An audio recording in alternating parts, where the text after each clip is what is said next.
بسم اللہ الرحمن الرحیم۔ السلام علیکم۔ آپ لوگ دیکھ رہے ہیں یوٹیوب چینل آن وزڈم اور میں ہوں انجینئر ایڈوکیٹ ایاز نور۔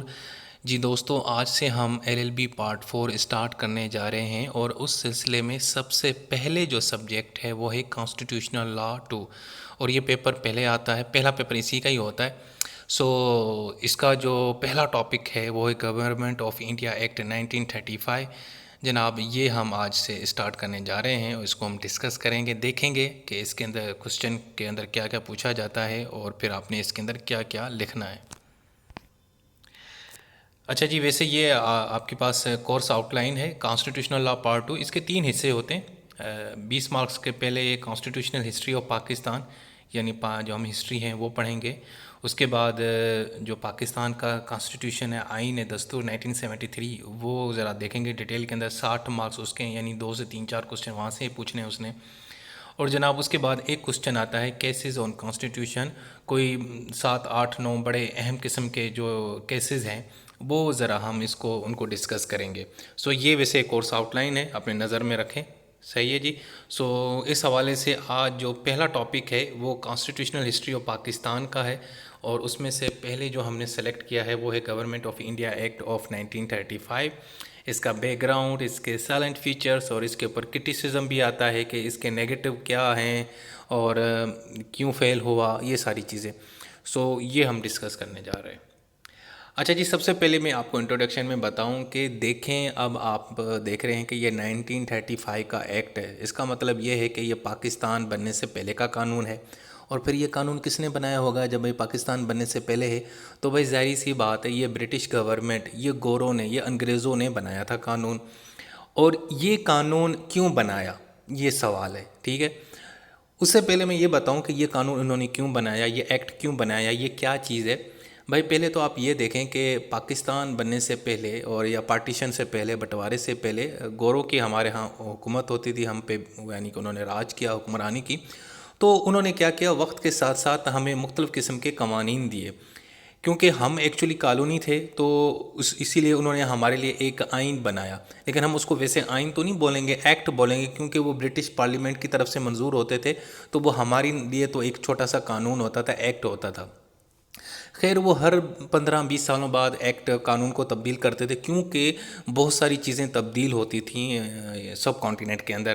اور ظاہری بات ہے، مسلمان ہیں یا ہندو ہیں، کانگریس ہے، مسلم لیگ ہے، یہ ہر وقت نا کوشش کرتے تھے کہ بھئی ہمیں آزادی ملے، اور ہر وقت لڑائی یعنی کہ ہماری برٹش راج سے چلتی رہتی تھی۔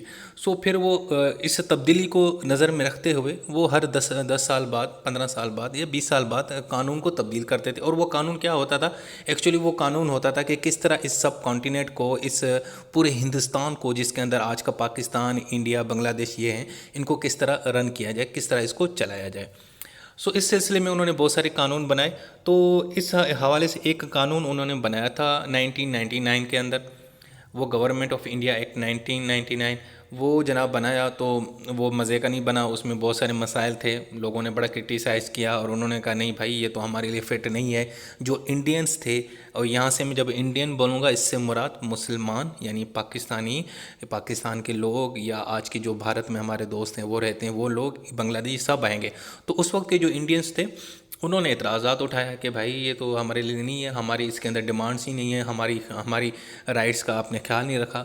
تو پھر گوروں نے کیا کیا کہ 1935 کے اندر ایک نیا قانون ایکٹ بنایا، اور یہ اتنا بڑا ایکٹ تھا اور اتنا مطلب ایک قسم کا اہم ڈاکومنٹ بنایا کہ جناب جب تک پاکستان اور باہر انڈیا پارٹیشن نہیں آئے، یہ آزاد نہیں ہوئے، تب تک یہ قانون چلتا رہا۔ ایون کہ جب ہم پاکستان بن بھی گیا تھا، تو جب تک ہم نے اپنا آئین، پہلا آئین 1956 والا نہیں بنایا تھا، تب تک ہم اس قانون کے اوپر ہی اپنا ملک چلتا تھا۔ انڈیا میں 1950 کے اندر ہی انہوں نے اپنا نیا قانون، نیا آئین بنا لیا تھا، لیکن وہ بھی جناب جب تک انہوں نے اپنا آئین نہیں بنایا، کانسٹیٹیوشن نہیں بنایا، اس سے پہلے یہ اسی ایکٹ کے تحت، یعنی 1935 ایکٹ کے تحت وہ اپنے ملک کو چلا رہے ہوتے تھے۔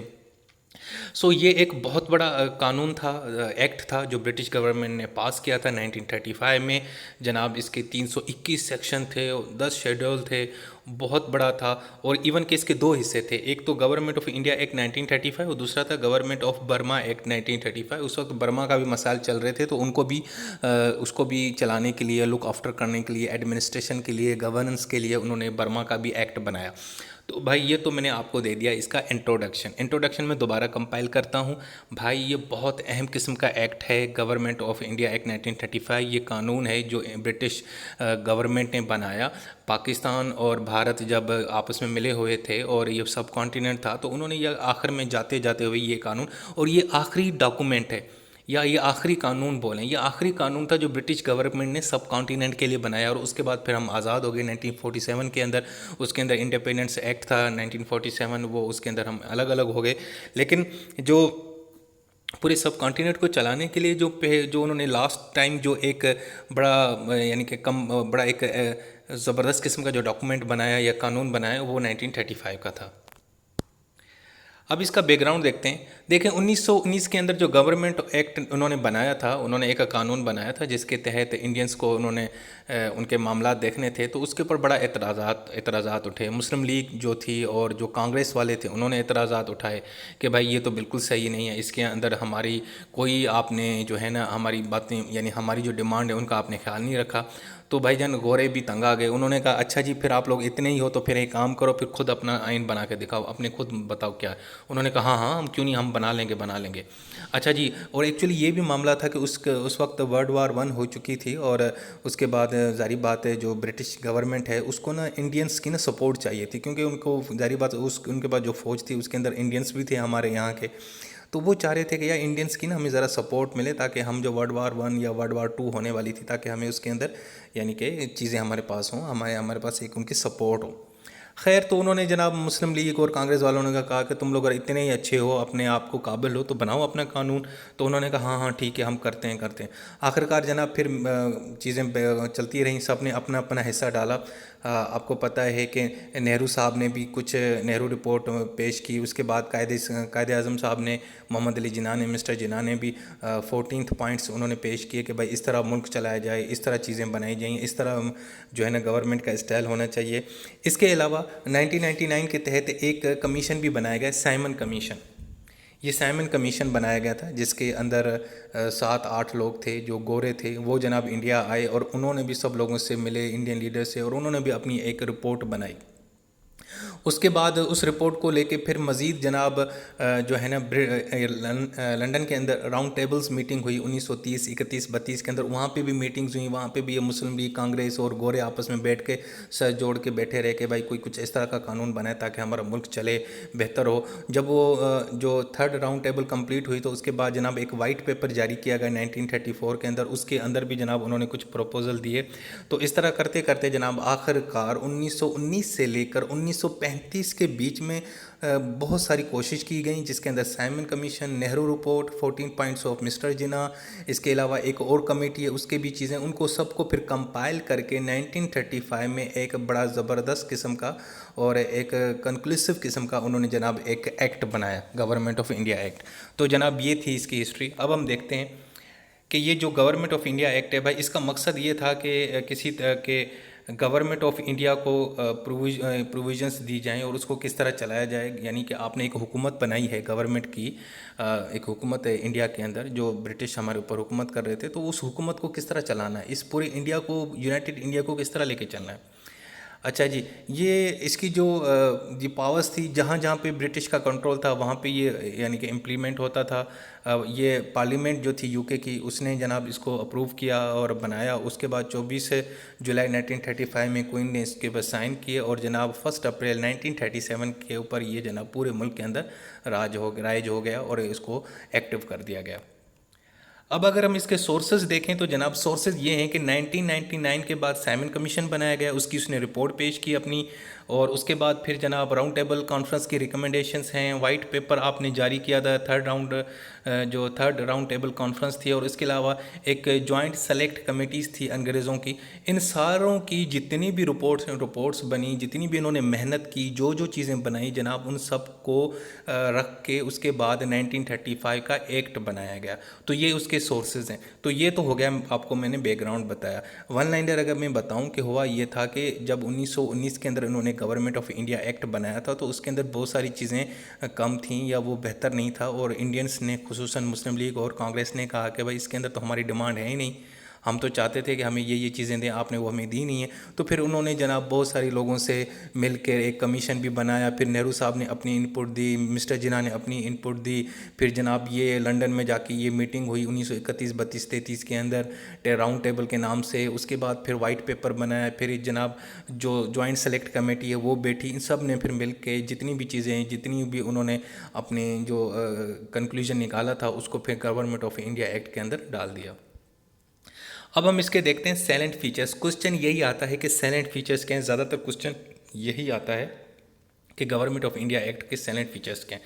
سب سے پہلے بھائی جان یہ ریٹن ایکٹ ہے، یہ لکھا گیا تھا، ایک بکلیٹ تھی بالکل جس طرح constitution of India, constitution of Pakistan ہے.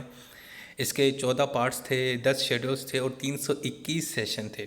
اس کے بعد جو دوسرا ہے جناب وہ تھا creation of all India federation. جی فیڈریشن کا کانسیپٹ انٹروڈیوس کرا دیا گیا تھا.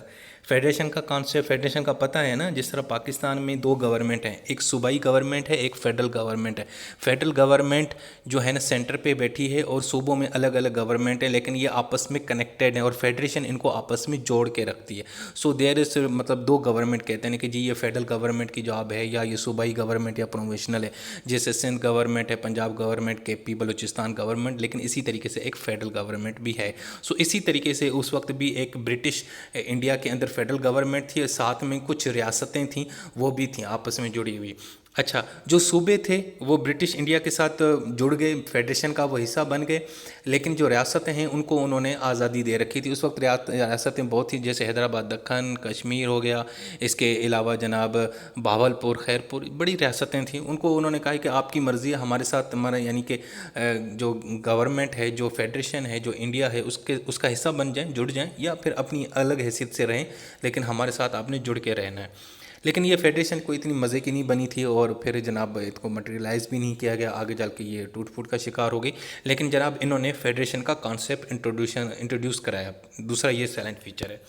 تیسرا ہے پروموشنل آٹونومی. جناب انہوں نے صوبوں کو خود مختاری دی، آزادی کی اپنے معاملات خود دیکھو.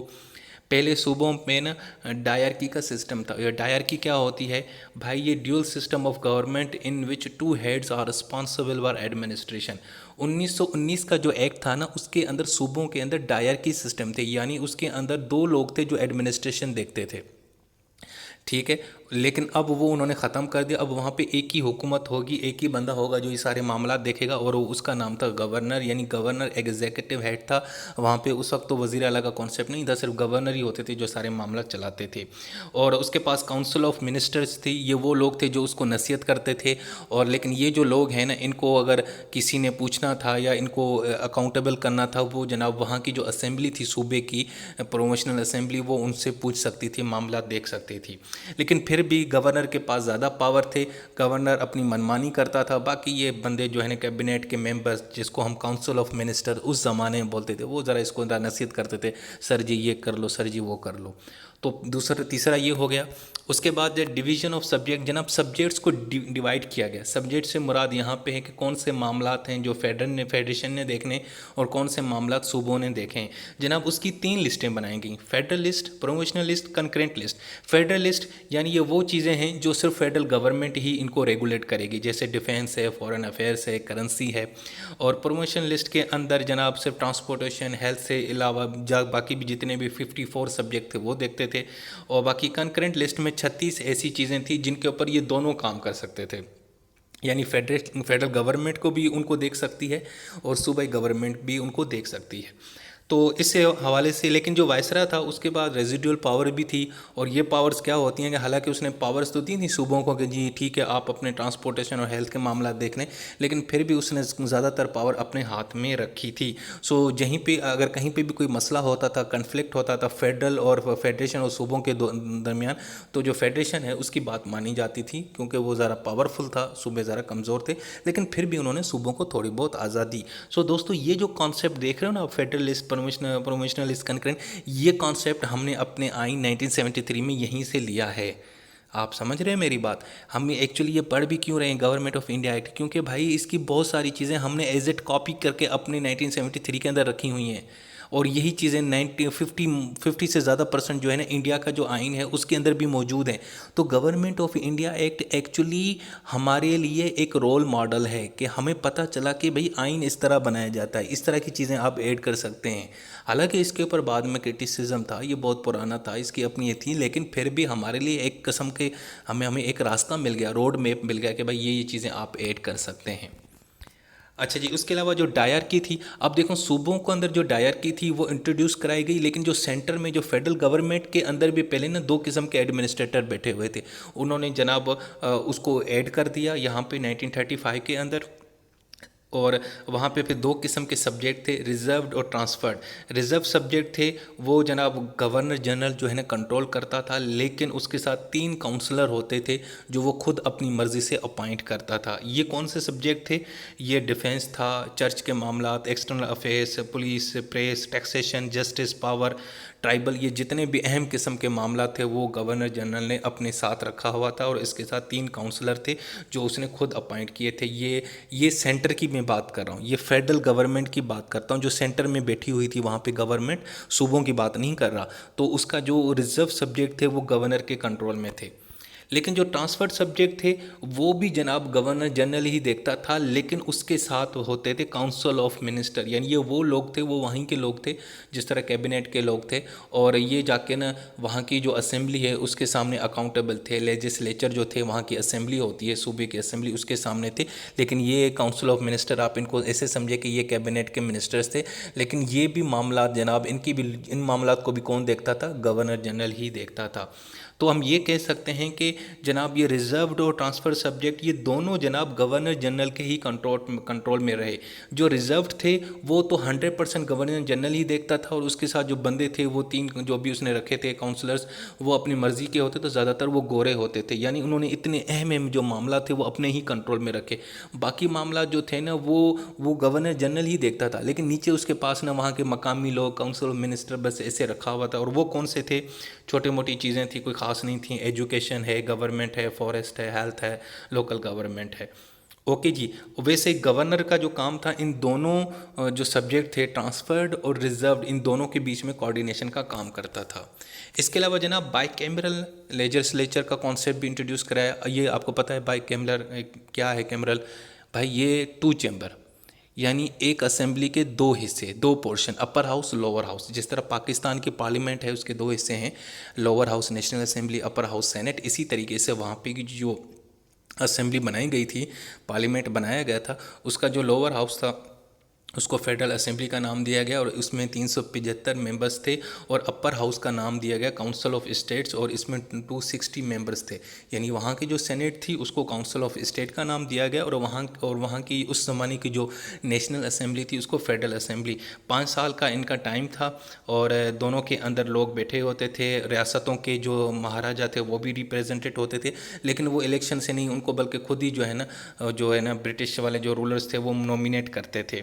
اوکے، اس کے علاوہ کچھ جو ہے صوبے تھے وہاں پہ بھی بائی کیمرل لیجسلیچر تھی، جیسے بنگال ہے، مدراس ہے، بمبئی ہے، بہار ہے، آسام ہے، اور کچھ یونائٹڈ پروونسز ہیں۔ سو جناب یہ کانسیپٹ بھی آپ کو وہاں پہ ملے گا، بائی کیمرل لیجسلیچر، یعنی ایک اسمبلی کے 2 حصے۔ کچھ ملک ہیں وہاں پہ یونی کیمرل ہے، جیسے چائنا ہے، ٹھیک ہے، تو یا جیسے آپ ٹرکی کی بات کرتے ہیں، لیکن یہاں پہ بائی کیمرل تھا 1935 کے اندر۔ اس کے علاوہ فیڈرل کورٹ بنائی گئی جو صوبوں کے بیچ میں مسائل ہوں، یا صوبے یا وفاق کے اندر ہوں، وہاں پہ ایک چیف جسٹس تھا اور اس کے ساتھ پانچ یا چھ سے زیادہ جج تو نہیں تھے، 5 ہی جج اس کے ساتھ ہوتے تھے۔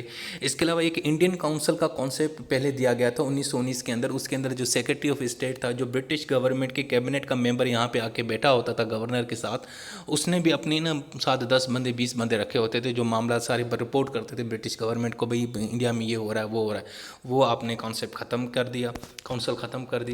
اس کے علاوہ جناب یہ پارلیمنٹری فارم آف گورنمنٹ تھی، یعنی پارلیمنٹ سپریم تھی، اور اس پارلیمنٹ اتنی سپریم تھی بھائی صاحب کہ وہاں پہ انڈینس کو کوئی حق ہی نہیں تھا، کوئی پاور نہیں تھا۔ اگر اس قانون کو کسی نے تبدیل کرنا تھا وہ برٹش گورنمنٹ کرتی تھی، جو پارلیمنٹ تھی برٹش کی وہاں پہ UK میں بیٹھی ہوتی تھی لنڈن، وہی اس کو تبدیل کر سکتی تھی۔ دوسرا جناب انہوں نے ذرا جو لیجسلیچرس ہیں، لوگوں کے نمبرز ہیں وہ بڑھا دیے، اور ساتھ میں 10% پاپولیشن کو زیادہ حق دیا تاکہ وہ اپنا ووٹ کاسٹ کریں۔ اور فرسٹ ٹائم جو ہے نا ڈائریکٹ الیکشنز انڈیا میں ہوئے تھے 1935 کے تحت۔ سو یہ معاملات ہوئے۔ اس کے علاوہ جناب کچھ صوبوں کو انہوں نے ری آرگنائز کر دیا، جو سندھ تھا وہ ممبئی سے الگ کر کے الگ صوبہ بنا دیا، بہار اور اڑیسہ کا بھی انہوں نے ڈیوائیڈ کر دیا۔ اس کے علاوہ جو برما تھا اس کو بھی سپریٹ کر دیا۔ یہ بھی اس کے سائلنٹ فیچرز ہیں۔ سو بھائی یہ تو بنیادی سائلنٹ فیچرز ہیں، اور بھی بہت ساری چیزیں، بہت بڑا ایکٹ ہے، لیکن یہ اہم یہ تھے 12-13 جو میں نے آپ کو بتا دی۔